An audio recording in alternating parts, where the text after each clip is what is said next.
Hare Krishna, Krishna Krishna, Hare Hare, Hare Rama, Rama Rama, Hare Hare. Chant and be happy. Hare Krishna, Krishna Krishna, Hare Hare, Hare Rama, Rama, Hare Hare. From the highest to the lowest vibrations. Realize and actualize regarding the spiritual formulas that you use. Hare Krishna, Krishna Krishna, Hare Hare, Hare Rama, Rama, Hare Hare. Now, this is typically done in rounds of 108, and it's typically done 16 times a day by initiates. A guru is supposed to be the representative of God and thereby connect people to the teachings, glory, and power of God. God's name varies with the situation. All good qualities are incomplete without God consciousness. Devotional service is never lost, not even by mistake. Government is supposed to maintain opportunity for business, but such obligation is not extended to the professional worshipers. But freedom of religion and, the people that decide to live by religion, of course they're going to be taxed, should remain, or at least they should be taxed, right? No $25 million mansion in such and such state limit for preachers or something before they're taxed like regular people. No, none of that. The eternal bliss is only by taking God as the center of life. Perfecting intention adds to the merit of deeds. Brahman activity is to be beyond mere bodily or land-oriented identification. So none of this blood and soil stuff, none of that. To do the proper chants and dances is enough, but it is better to be prepared to respond with all spiritual knowledge. A spiritual path is supposed to be for emotional healing. Our degradation and exaltation is by our own choices. No one can endure the consequences for your spiritual life or on the spiritual platform. And material injustice is to allow others to pay for it here. Natural law necessitates that humans are properly dressed. A role in life is not gained by just reading a book. Life necessitated service. Why not serve the real or ultimate master? Animals make better food when they are not mistreated and living in fear. Like lining the animals up and having them watch each other be killed is not a good practice, in other words. We shouldn't claim impossibility based on our lack of experiences.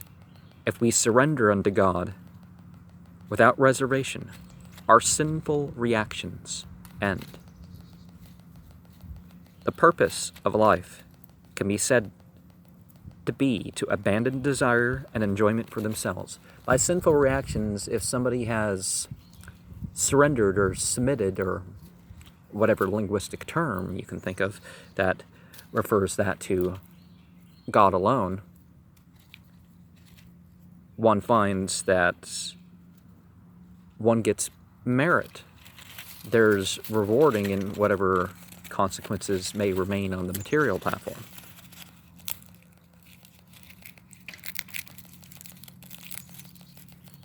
The purpose of life can be said to be to abandon desire and enjoyment for themselves.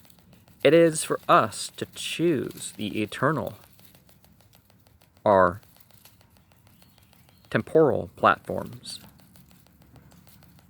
and stay upon it. To be fully upon a side, right?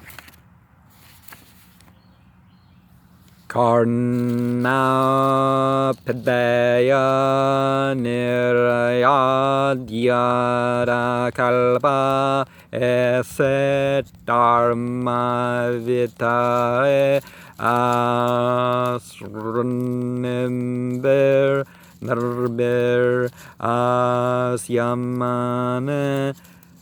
Krendyad Prasahya Rus Atim Asatim Prabhus Chaj Jehvam Asun Apetato Visrajat Sadharma.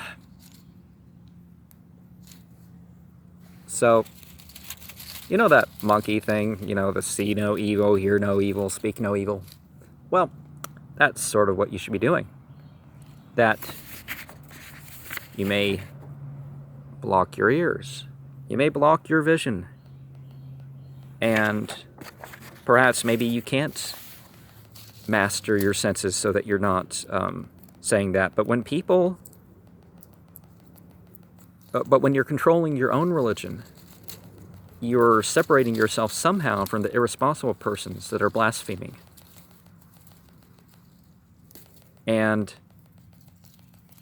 But this verse is saying something that I can't recommend, and I'm not sure if it ever was the case.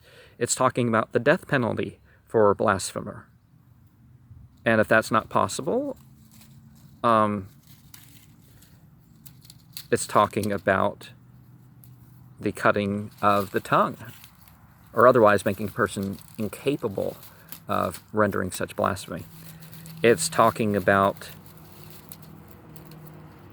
killing yourself after dealing with such a person. Again, I'm not going to promote suicide, but I'm, text 14 of Canto 4 of Chapter 4 of the Bhagavatam. So I bring that up because it's important for people to know. I usually am sharing verses that I would fully support, but in this case,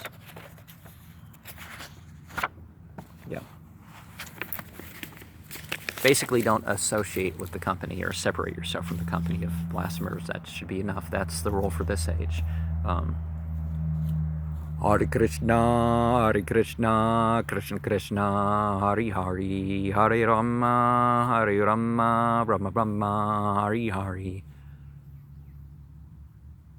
Omniscient, omnipresent, omnipotent.